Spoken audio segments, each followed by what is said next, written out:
Hello everyone, welcome back to MSL for classes. So आइए आज के वीडियो में डिस्कस करेंगे हम एक नया चैप्टर क्लास 10th मैथ्स का, चैप्टर नंबर 14 प्रोबेबिलिटी। पहले चैप्टर नंबर 15 था, क्योंकि एक चैप्टर नंबर 11 कंस्ट्रक्शन सिलेबस से रिड्यूस हो गया है। सो ये चैप्टर अब 14 नंबर हो गया है, प्रोबेबिलिटी। इससे पहले के चैप्टर्स हम ऑलरेडी सेपरेट वीडियो में एक्सप्लेन कर चुके हैं, डिस्कस कर चुके हैं।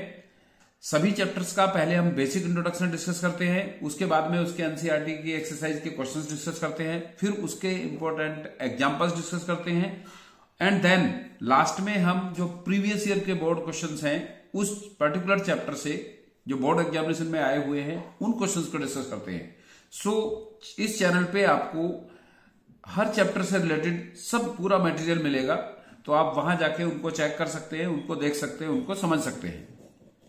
और ये चैप्टर आपको एश्योर करता है कि ये आपको एक full complete revision, complete practice, complete explanation आपको देता है। आज हम डिस्कस करने जा रहे हैं क्लास 10th मैथ्स का लास्ट चैप्टर। पहले ये चैप्टर 15 हुआ करता था, क्योंकि एक चैप्टर इसमें से चैप्टर नंबर 11 कंस्ट्रक्शन का सिलेबस से रिड्यूस हो गया है, तो अब ये चैप्टर नंबर 14 हो गया है, प्रोबेबिलिटी। एज यूजुअली जैसे हम करते हैं कि पहले इसका बेसिक इंट्रोडक्शन हम डिस्कस करेंगे, उसको आपको समझाएंगे, क्लियर क्रिस्टल करेंगे बिल्कुल, और उसके बाद फिर हम इसकी एक्सरसाइज में जाते हैं, उसके क्वेश्चन डिस्कस करते हैं। तो क्या है प्रोबेबिलिटी? प्रोबेबिलिटी होता है, it is a quantitative measure of certainty. It is a quantitative measure of certainty, यानी कि अगर कोई इवेंट्स होती है, कोई एक्सपेरिमेंट्स होता है, तो उसमें किसी ना किसी एक्सपेरिमेंट या इवेंट्स के होने की पॉसिबिलिटी, सर्टेन पॉसिबिलिटी होती है। अगर कोई इवेंट्स होती है या एक्सपेरिमेंट होता है, तो उसमें कोई ना कोई एक इवेंट्स होने की प्रोबेबिलिटी सर्टेन होती है। It is a quantitative measure of certainty. अब इसमें जो अभी हमने यहां पर इंक्लूड किए थे कुछ वर्ड्स लाइक रैंडम एक्सपेरिमेंट या इवेंट्स। तो ये क्या होते हैं? Random experiment, an activity associative to certain outcomes is called random experiment। जब आप कोई एक्सपेरिमेंट करते हैं, उसके 2 आउटकम्स होते हैं, उसके या तो हो जाने की पॉसिबिलिटी होती है या उसके ना होने की पॉसिबिलिटी होती है, और ये दोनों ही होते हैं random experiment. But you are not sure any one of out of 2, कि उसमें से आप किसी के लिए भी श्योर नहीं होते हैं। That's why these experiment are called random experiment। कैसे? जैसे कि हम ये 3 इवेंट्स गिवन है, इसके हेल्प से हम समझेंगे कि रैंडम एक्सपेरिमेंट किस तरह से पॉसिबल हो सकते हैं। Like you toss a coin. अगर आप किसी कॉइन को टॉस करते हो, अगर आप उसको 1 टाइम टॉस करते हो, 1 टाइम आप टॉस करते हो कॉइन को, कॉइन के 2 आउटकम्स होते हैं, आइदर हेड और टेल। ये दोनों इसके एक्सपेरिमेंट है। अब इनमें से कोई सा भी आ सकता है, उसके आने की प्रोबेबिलिटी, पॉसिबिलिटी उसकी रैंडम होती है। हेड भी हो सकता है और टेल भी हो सकता है। This is random experiment. आप उसको टॉस करेंगे तो उसके 2 आउटकम्स आएंगे, या तो हेड पॉसिबल है या फिर टेल पॉसिबल है। आप श्योर नहीं है कि हेड ही आएगा, and also you are not sure that tail ही आएगा, क्योंकि दोनों में से किसी एक के आने की पॉसिबिलिटी है, and this is called probability. Probability means संभावना। इसकी भी संभावना है आने की और इसकी भी संभावना है आने की। तो इस तरह के एक्सपेरिमेंट होते हैं, जैसे कि एक तो टॉस का एक्सपेरिमेंट होता है। सपोज आप 2 टाइम टॉस करते हैं, अगर आप 2 टाइम टॉस करते हैं या 1 कॉइन को 2 टाइम्स करते हैं, या तो आप 1 कॉइन को 2 टाइम करते हैं या 2 कॉइन को 1 टाइम टॉस करते हैं। पॉसिबिलिटी होती है या तो दोनों में हेड आ सकता है, या दोनों में टेल आ सकता है, या पहले में हेड और दूसरे में टेल आ सकता है, या पहले में टेल और दूसरे में हेड आ सकता है। ये इसके 4 आउटकम्स पॉसिबल हैं। 4 आउटकम्स में से पॉसिबिलिटी 2 हेड की भी है, पॉसिबिलिटी 2 टेल की भी है, पॉसिबिलिटी 1 हेड 1 टेल की भी है, और 1 टेल 1 हेड की भी है। ये इसलिए रैंडम एक्सपेरिमेंट्स होते हैं कि इसमें किसी की भी पॉसिबिलिटी यहां पर हो सकती है। टॉसिंग ए कॉइन ये भी एक रैंडम एक्सपेरिमेंट है। थ्रोइंग ए डाइस, जो डाई होती है लूडो की, उसके 6 आउटकम्स होते हैं, उसके आउटकम्स होते हैं 6, डाई के आउटकम्स 6 होते हैं। लाइक 1 पॉसिबल है उसके टॉप पे आना, 2 पॉसिबल है, 3 पॉसिबल है, 4 पॉसिबल है, 5 पॉसिबल है, 6 पॉसिबल है। इसके टोटल आउटकम्स 6 होते हैं। तो 6 में से इनमें से किसी भी आउटकम्स के आने की पॉसिबिलिटी है, और जो भी इसमें से पॉसिबल होता है आना, वो होता है आउट ऑफ 6 में से रैंडम, 6 में से एक रैंडम एक्सपेरिमेंट या रैंडम प्रोबेबिलिटी उसकी। नेक्स्ट है सेलेक्टिंग ए कार्ड। जो प्लेइंग कार्ड्स होते हैं वो टोटल 52 प्लेइंग कार्ड्स होते हैं। तो उनमें से भी किसी एक पर्टिकुलर कार्ड के आने की, अगर आप उसमें से कोई एक कार्ड पुल करते हो out of the deck of 52 cards, तो उसमें से कोई एक कार्ड आप पुल करते हो तो उसकी वो 52 में से किसी एक सिंगल कार्ड की प्रोबेबिलिटी है, एक रैंडम एक्सपेरिमेंट है कि वो कोई सा भी कार्ड उनमें से हो सकता है। So random experiment is an activity associated to certain outcomes is called random experiment. Next आता है इसमें इवेंट्स। अभी हमने ये 2 टर्म्स इसमें इंक्लूड किए थे व्हेन, जब हमने डिस्कस किया था प्रोबेबिलिटी क्या होती है। It is a quantitative measure of certainty. So उसमें रैंडम एक्सपेरिमेंट पॉसिबल हो सकता है या इवेंट्स। अब रैंडम एक्सपेरिमेंट और इवेंट में डिफरेंस क्या है। An outcomes associative with an experiment, जो किसी एक्सपेरिमेंट से एसोसिएट करता है, इज कॉल्ड एन इवेंट। उस रैंडम एक्सपेरिमेंट्स में ये एक्सपेरिमेंट है tossing a coin, throwing a वो डाइस या सेलेक्टिंग ए कार्ड। कार्ड भी एक रैंडम एक्सपेरिमेंट है, डाइस भी एक रैंडम एक्सपेरिमेंट है, कॉइन भी एक रैंडम एक्सपेरिमेंट है। बट उसमें जो पर्टिकुलर एक पॉसिबिलिटी होती है किसी एक एक्सपेरिमेंट की या किसी एक इवेंट के आने की, वो उसकी इवेंट होती है। किसी एक, जैसे कॉइन में से हेड के आने की प्रोबेबिलिटी है तो हेड उसका एक इवेंट है। टेल की आने की पॉसिबिलिटी है, टेल सपोज आता है, सपोज टेल आता है तो that is an event. Suppose head आता है that is an event. But coin को टॉस करना वो एक एक्सपेरिमेंट है। कॉइन को टॉस करना एक एक्सपेरिमेंट है जिसमें से कि उसके हेड आना एक इवेंट है और टेल आना भी एक इवेंट है। उसी तरह से डाइस है, तो डाइस को थ्रो करेंगे तो ये एक एक्सपेरिमेंट है। एक एक्सपेरिमेंट है जिसमें से हमें किसी एक नंबर, जो उसका नंबर है जो टॉप पे आता है, वो उसका इवेंट है। सो आई होप आपको रैंडम एक्सपेरिमेंट और इवेंट्स में डिफरेंस क्लियर हो गया होगा। An outcomes associate with an experiment, जो एक्सपेरिमेंट से एसोसिएट होता है, is called an event. Like getting a head on tossing a coin, किसी कॉइन को टॉस करके हेड को ऑब्टेन करना, हेड की को फाइंड करना या हेड के आने की एक प्रोबेबिलिटी करना। So that is an event. Getting a number on throwing a dice, dice को थ्रो करके उसका कोई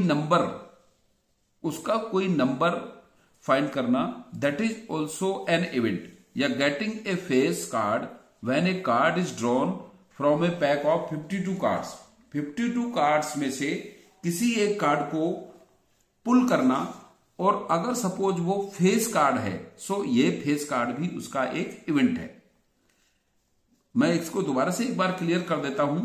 किसी एक्सपेरिमेंट मतलब जिससे कि हम कोई इवेंट फाइंड करने वाले हैं, एन एक्टिविटी, एक activity which associate to certain outcome, जिसके कुछ पॉसिबल आउटकम्स है, पॉसिबल है। कौन को थ्रो करेंगे, 2 आउटकम्स होंगे, these are the experiments. Dice को थ्रो करेंगे, 6 आउटकम्स होंगे। सो ये इसके एक्सपेरिमेंट्स हैं। सेलेक्टिंग ए कार्ड, 52 कार्ड्स में से किसी एक कार्ड को सेलेक्ट करना, 52 कार्ड्स ये एक्सपेरिमेंट्स हैं, उनमें से किसी एक कार्ड को चूज करना, वो एक इवेंट होती है। सो इन सब में से किसी एक पर्टिकुलर नंबर को, टेल या हेड को या कार्ड को चूज करना एक इवेंट होता है। An outcomes associated with an experiment is called an event. उस एक्सपेरिमेंट को करते हुए जो एक आउटकम होता है उसका, इट मे बी हेड और tail to throw a coin, it may be 1 2 3 4 5 6 to throw a dice, and it may be 1 to 52 face card or non face card from a pack of 52 cards. Next, getting a face card. So these are the events. I hope आपको random experiment और events क्लियर हो गया होगा। ये probability के random experiments and events are the important terms. Next आता है, अब समझते हैं हम प्रोबेबिलिटी को हम आगे फाइंड कैसे करते हैं। होता क्या है actually probability. So probability of an event lies between 0 and 1। अगर किसी इवेंट के होने की पॉसिबिलिटी है, किसी इवेंट के होने की पॉसिबिलिटी है, तो वो 0 और 1 के बीच में लाई करती है। कैसे लाई करती है इसको भी हम समझते हैं कि सपोज आपने एक कॉइन को थ्रो किया, थ्रो ए कॉइन वंस, आपने एक बार थ्रो किया तो इसके आउटकम्स मिलेंगे आपको, हेड हो सकता है या फिर टेल हो सकता है। और आपको फाइंड करनी है प्रोबेबिलिटी किसकी, हेड की, प्रोबेबिलिटी ऑफ हेड। तो हेड कितने टाइम आएगा, 1 टाइम थ्रो करने पर कॉइन को 1 टाइम पॉसिबिलिटी है उसकी, क्योंकि 1 टाइम हेड की पॉसिबिलिटी है, 1 टाइम टेल की पॉसिबिलिटी है। सो हेड की पॉसिबिलिटी कितनी है, 1 है। अब टोटल आउटकम्स कितने हैं इसके, 2 हैं। हेड भी हो सकता है, टेल भी हो सकता है, टोटल आउटकम्स 2 हैं। सो जब 1 को 2 से डिवाइड करेंगे सो इसकी वैल्यू होगी 0.5, जो कि 1, 0 and 1 के बीच में लाई करता है। 0.5 0 and 1 के बीच में लाई करता है। तो अगर किसी इवेंट की प्रोबेबिलिटी पॉसिबल है तो definitely it will lie between 0 and 1। 0 और 1 के बीच में ही लाई करेगा अगर प्रोबेबिलिटी किसी इवेंट की पॉसिबल है। आप डाइस को थ्रू करते हो, थ्रो ए डाइस, आप किसी डाइस को थ्रो करते हो, सो उसमें उसकी पॉसिबिलिटी है 1 आने की, 2 आने की, 3 आने की, 4 आने की, 5 आने की, 6 आने की। ये इसके आउटकम्स हैं। तो 6 में से सपोज आप फाइंड करते हो 3 की पॉसिबिलिटी, तो 3 क्या है, इसकी एक इवेंट है।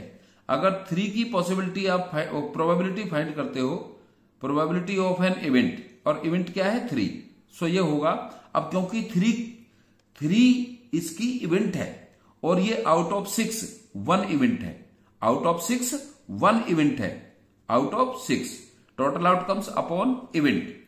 फेवरेबल आउटकम्स इवेंट होती है और टोटल आउटकम्स ये। तो जब 6 से डिवाइड करोगे आप 1 को तो 0.6 1 जा 6, 4 रिमाइंडर रहेगा तो 440 हो जाएगा डेसिमल से, और 6 6 जा 36, सो 0.16। ये भी 0 और 1 के बीच में लाई करेगी। तो आई होप आपको ये पॉइंट क्लियर हो गया होगा कि probability of an event, probability of an event lies between 0 and 1। अगर किसी इवेंट की प्रोबेबिलिटी पॉसिबल है तो वो 0 और 1 के बीच में ही लाई करेगी।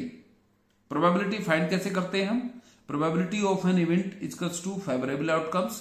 फेवरेबल आउटकम्स मींस जिसकी प्रोबेबिलिटी हमको फाइंड करनी है, एंड टोटल आउटकम्स, जितने उसके पॉसिबल टोटल आउटकम्स होते हैं। जैसे 1 कॉइन को थ्रो करने पर 2 आउटकम्स होते हैं, 2 कॉइन को थ्रो करने पर 4 आउटकम्स होते हैं।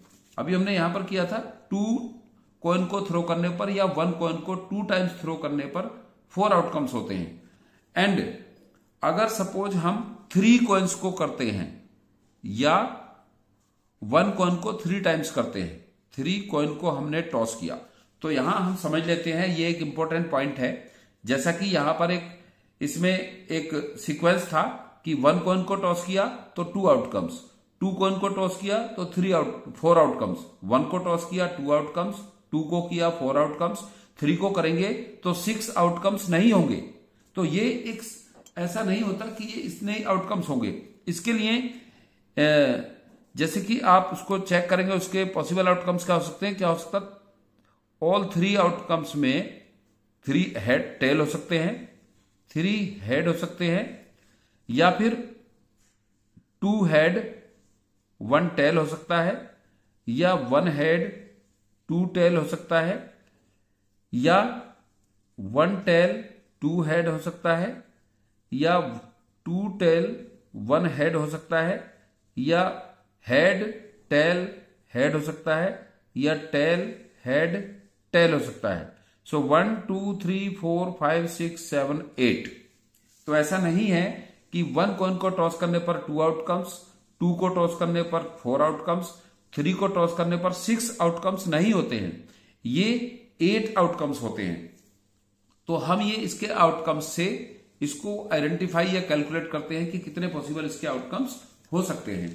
सो प्रोबेबिलिटी ऑफ एन इवेंट होती है favourable outcomes and total outcomes. Favourable outcomes जिसकी हमको प्रोबेबिलिटी फाइंड करनी होती है, इवेंट्स ऊपर फेवरेबल आउटकम्स आता है, फेवरेबल इवेंट्स आती है जिसकी प्रोबेबिलिटी फाइंड करनी है, और नीचे टोटल आउटकम्स आते हैं। और इसके रिलेटेड जो क्वेश्चंस होंगे, बेसिक कॉन्सेप्ट एक्चुअली जो क्लियर होता है जब उसका हम इंप्लीमेंटेशन करते हैं सॉल्यूशन फाइंड करने के लिए क्वेश्चन का, तब वहां पर और ज्यादा अच्छे से क्लियर हो जाता है। और वैसे भी मैं आपको एक यहां पर इसके बारे में बता दूं, प्रोबेबिलिटी चैप्टर के बारे में, this is the most easy and most confusing chapter. ये सबसे इजी चैप्टर भी है बट सबसे कंफ्यूजिंग चैप्टर भी है। तो इसलिए इसकी इवेंट्स जो होती हैं, एक्सपेरिमेंट्स जो होते हैं, उनको हमें बहुत ही केयरफुली होकर क्वेश्चन को समझना होता है, फिर हम उसको फाइंड करते हैं। सो नेक्स्ट इसके बाद आता है, जैसे मैंने बताया अभी, की प्रोबेबिलिटी ऑफ एन इवेंट लाई करती है 0 एंड 1 के बीच में। प्रोबेबिलिटी ऑफ एन इवेंट 0 से ग्रेटर होती है, 1 से स्मॉलर होती है। 0 से ग्रेटर होती है, 1 से स्मॉलर होती है। लेकिन ऐसा भी हो सकता है कुछ केसेज में, जैसे if probability of an event equals to 0, अगर सपोज किसी इवेंट की प्रोबेबिलिटी 0 आती है। अभी ऊपर हमने बेसिक में समझा है कि प्रोबेबिलिटी जो होती है किसी इवेंट की और 0 और 1 के बीच में लाई करती है।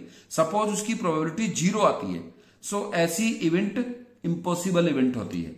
अब ये कैसे पॉसिबल है, इम्पॉसिबल इवेंट कैसे हो सकती है, तो इसको हम समझेंगे इस तरह से, जैसे कि सपोज जो डाइस को थ्रो करने के जो आउटकम्स हैं 1, 2, 3, 4, 5, 6। अब हमने क्वेश्चन में पूछा या क्वेश्चन में ऐसा मेंशन है कि to throw a dice once find the probability outcome 7 outcomes की प्रोबेबिलिटी बताइए। तो क्योंकि इसमें तो आउटकम्स अप टू 6 होते हैं, 7 होता ही नहीं है। जब 7 नहीं होता है तो प्रोबेबिलिटी क्या होगी, फिर प्रोबेबिलिटी होगी 0/6, क्योंकि 7 नहीं होता है, इसका मतलब कोई आउटकम नहीं है, कोई इवेंट नहीं है। 0/6 दैट इज 0। और ऐसी इवेंट्स इम्पॉसिबल इवेंट होती हैं जो कि पॉसिबल नहीं होती हैं। अब सेकंड है इसमें 1, तो 1 भी प्रोबेबिलिटी हो सकती है। If probability of an event is 1, इस तरह की इवेंट होती है श्योर इवेंट। तो श्योर इवेंट किस केस में हो सकती है, श्योर इवेंट हो सकती है to throw a dice find the probability of natural number. Dice को 1 टाइम थ्रो करने पर उसमें प्रोबेबिलिटी फाइंड करनी है हमें नेचुरल नंबर की। सो 1, 2, 3, 4, 5, 6 डाइस को 1 टाइम थ्रो करने पर ये 6 आउटकम्स आते हैं, और 1 से लेकर 6 तक सभी नेचुरल नंबर हैं। तो फेवरेबल आउटकम्स होंगे इसके 6, क्योंकि सभी नेचुरल नंबर है। नेचुरल नंबर की प्रोबेबिलिटी फाइंड कर रहे हैं, find the probability of natural number to throw a dice 6 है, और टोटल आउटकम्स भी इसके 6 है। सो प्रोबेबिलिटी इसकी होगी 1। सो 1 जो प्रोबेबिलिटी होती है किसी इवेंट की, दैट इज श्योर इवेंट। ये पॉइंट आपको आई होप क्लियर हो गया होगा कि प्रोबेबिलिटी जो होती है किसी इवेंट की वो 0 और 1 के बीच में लाई करती है अगर प्रोबेबिलिटी पॉसिबल है। अगर किसी इवेंट की प्रोबेबिलिटी 0 आती है देन इट इज इम्पॉसिबल, ऐसी इवेंट पॉसिबल ही नहीं है।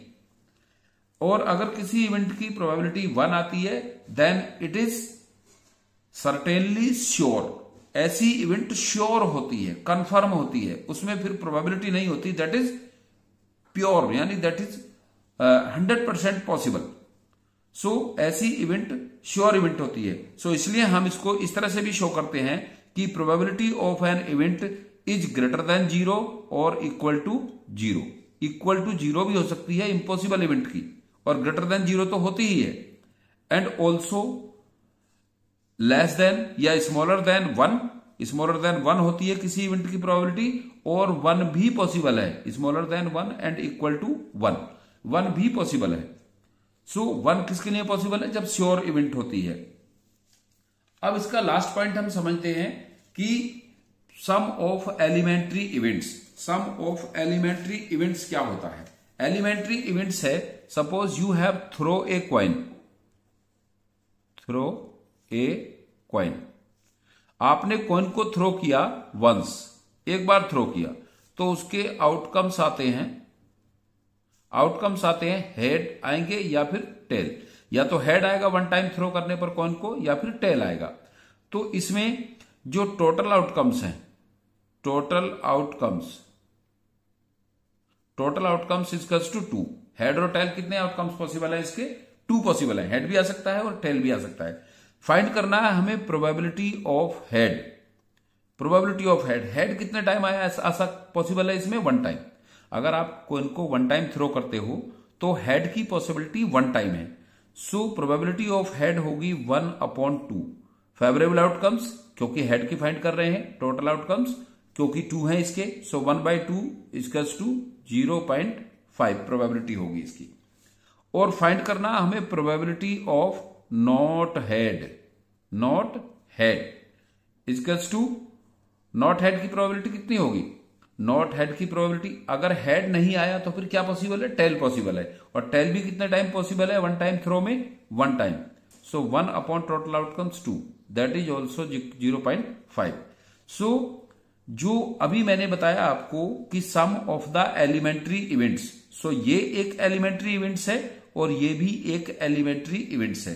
सो दोनों का sum of elementary events, probability of an event plus probability of not an event, probability of not an event equals to होता है 1। 0.5 plus 0.5 equals to 1।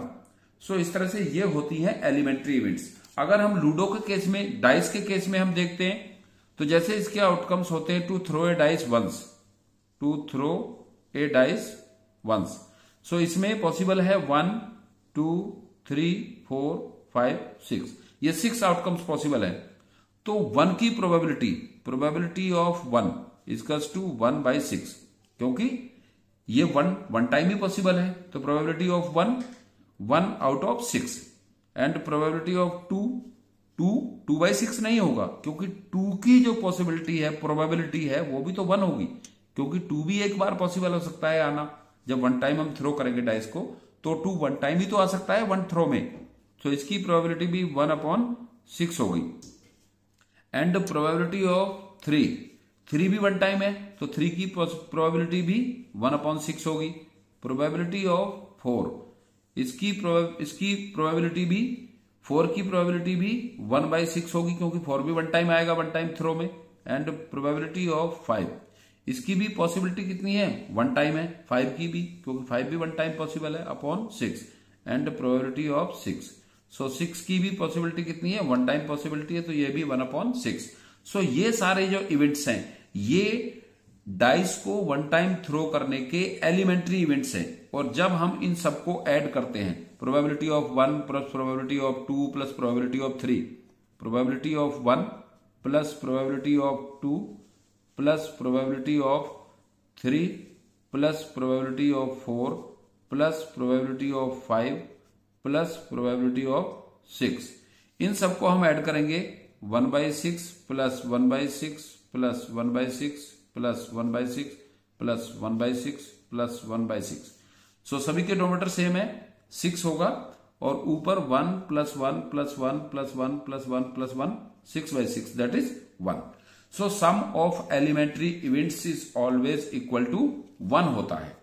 Some of elementary event equals to 1, probability of event and probability of not an event. तो इसका हम use कहां करते हैं? Suppose हमें given है कि probability of an event, probability of an event आपको गिवन है, probability of an event, probability of an event suppose given है 3/4, ये गिवन है। और आपको फाइंड करनी है probability of not an event.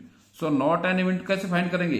क्योंकि जो सम होता है probability of event and plus probability of not an event, इसको अगर हम ऐसे लगाएंगे तो नॉट एन इवेंट होता है इक्वल्स टू 1।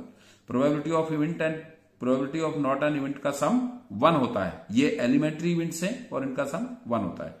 तो अगर हमें probability of not an event find करना है और probability of an event given है, तो नॉट एन इवेंट फाइंड करने के लिए हम इसमें से 1 में से 3/4 को माइनस कर देते हैं।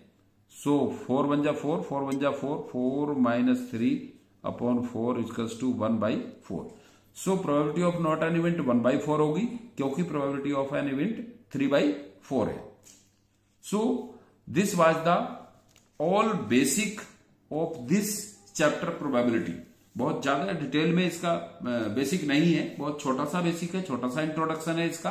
एंड हमने इसमें इसके थ्रू आउट सारे टर्म्स, सारे जो कंडीशंस है वो कवर की है, और आपको प्रोबेबिलिटी का ये बेसिक इंट्रोडक्शन क्लियर हो गया होगा, समझ में आ गया होगा।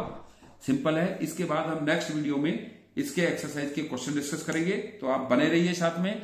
और वीडियो पसंद आया हो तो लाइक करें, इसको चैनल को सब्सक्राइब करें नहीं किया है तो, और अपने फ्रेंड्स में शेयर करें। So thanks for watching this video.